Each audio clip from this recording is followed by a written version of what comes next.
Okay, we are on Eruvin, Perek Dalid, Mishnah, Perek Dalid, Mishnah Dalid. We talked about the idea that a person who makes his shvita, let's say I live in Yad Binyamin, Shabbat comes in Yad Binyamin, so I have 2,000 amot in every direction for the Tchum Shabbat. That's if I make my shvita in Yad Binyamin. Says the Mishnah, what happens though is, Mishi Yashab Baderech, a person who's traveling along the way, and then Shabbat comes in and he stops. Ve'amad, and he stands up, he gets up in the middle of the next day, and he sees that he's next to the city. Okay, let's look at the Bartunura just to understand exactly what we're talking about. Yashab Baderech Lanuch, he stopped to rest. He did not know that he's in the Tchum of the city. And it became dark. And when he stood up, he saw he's in the Tchum of the city. So, a person is walking along, and he stops here. Okay, he stops for Shabbat, and then he stops in this little, near this little lake. Oh, very good. I think that's near Chafetz Chaim, whatever. Beautiful little lake. No, it's on the other side. Actually, I think that's a sewage plant. But whatever. He stops in the sewage plant, and then he gets up and he realizes, oh my gosh, he looks over the next morning, he says, I'm right near Yad Binyamin, in the Tchum of Yad Binyamin. So the Mishnah says, Ho'il v'lo hayta kavanato lakach, since he didn't have kavanah in order to make shvita in the city, lo yikanes, divi Rabbi Meir. Lo yikanes literally means he cannot enter. But that doesn't mean lo yikanes. Look at the Bartunura. Lo yikanes li'ir lihiyot ke'anchei ha'ir. He can't be like the people of the city. Ela mimakom shechashcha lo yimdod alpayim amah. He can only measure alpayim amah from the place makom shechashcha lo. Ve'ad makom sheyilchob lalech ba'ir betulo.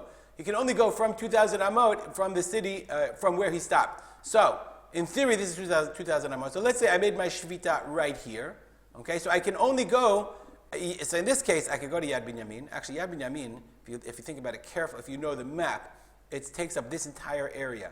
Okay, so theoretically. So let's say, for example, I want to use my example of Gedera. Okay, let's over here. So Gedera goes actually all the way until all the way over here. So if I made my shvita here, and then I made my shvita here, okay, for example, I could get into Gedera, but can I go to the edge of Gedera? Can I go to, the restaurant area of Gedera over here? So Rabbi Meir says, no, my shvita is 2,000 amot from where I started, no matter what. I don't get the 2,000 amot as if I was a resident of the city, or as if I was a resident of Yad Binyamin. I can only get 2,000 amot. Rabbi Yehuda says, no, yikanes, i.e., Bartunura, ve'yelech kol ha'ir v'chutzela alpayim amah kibnei ha'ir. I go into the city, and it's as if I'm a resident of the city. Meaning, if I made my shvita in the Tchum, even though I didn't know about it, I was in the Tchum, but I intended to make my shvita in the Tchum, then I become like a resident of the city, and I can go 2,000 amot to the edge of the city as well. Back to the Mishnah. Rabbi Yehuda says, Ma'aseh haya. No, I know what happened. There was a story. V'nichnas Rabbi Tarfon b'lo mitkaven. Rabbi Tarfon went in b'lo mitkaven, i.e. in a situation where he made shvita without intentionally making shvita. Nonetheless, he went all the way into the city. So, if you look at the Gemara on this story, okay, this is the Mishnah that we just learned. This is the Gemara in Eruvin Daf Mem Hey. The Gemara says the following: Tanya, I'm Rabbi Yehuda. So the Braita expands on the Rabbi Yehuda. Ma'aseh Rabbi Tarfon. Shama halech baderech. Rabbi Tarfon was walking on the way. V'chashchalo, and it became dark.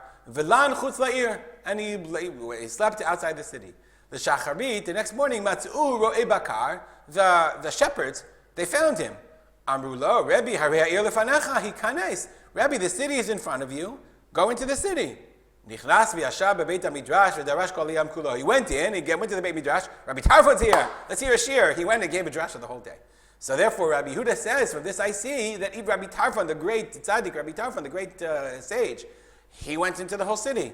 So therefore, we see, like my position, that you're allowed to, you have the tchum, that when you made shvita outside of Yad Binyamin, you have the whole Yad Binyamin, you get the whole 2,000 amot. Amrulo, Rabbi Rebbe, Amrulo, here we are. Misham Raya, that's a proof. Shama belibo hayta. Maybe when he woke up, maybe when he went to sleep, when Shabbat came, he knew where he was. So how do you know?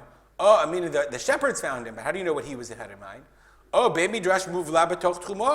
Maybe when he went into Yad Binyamin, right, he did a shvita here near the sewage plant, and when he got to Yad Binyamin, he only went to the part in Yad Binyamin that was in the Tchum.